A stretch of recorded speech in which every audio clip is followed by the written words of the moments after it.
महालक्ष्म्या आल्या, टेन्शन घेऊ नका. महालक्ष्म्या आल्या, घाबरून नका जाऊ. जेवढं होईल तेवढंच करा, टेन्शन नका घेऊ.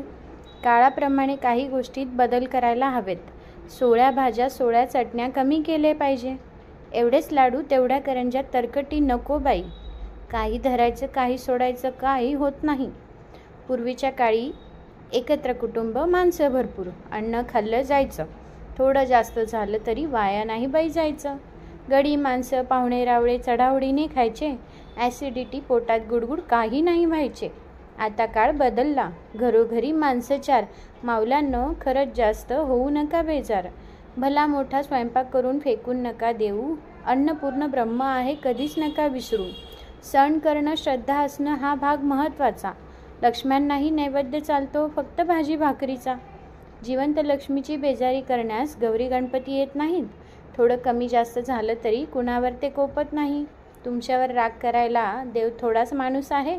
महालक्ष्मी असो की गणपती, फक्त भक्तीचा भुकेला आहे. ऐपतीप्रमाणेच सगळं करा. रीन काढून सण नको. नको लाईटिंग, नको माळा, फक्त मन शुद्ध हवं.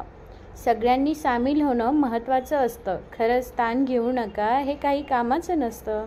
आमच्याकडे असं असतं आणि त्यांच्याकडे तसं. ताण न घेता काम करावं, जसं जमेल तसं. गाठी भेटी, गप्पा गोष्टी सणासुदीला अपेक्षित. प्रेम आपुलकी वाढवण्यासाठीच दसरा दिवाळी लक्ष्म्यात असतात. मंत्र जोरजोरात म्हणायचे आणि सासूशी सुनेशी करायची कट्टी. असं वागल्यास कशी होईल महालक्ष्म्यांशी गट्टी? राग अहंकार चांगला नसतो. गोडी गुलाबीनं वागलं पाहिजे. फटकळ बोलणं सोडून देऊन घालीन लोटांगण म्हणलं पाहिजे.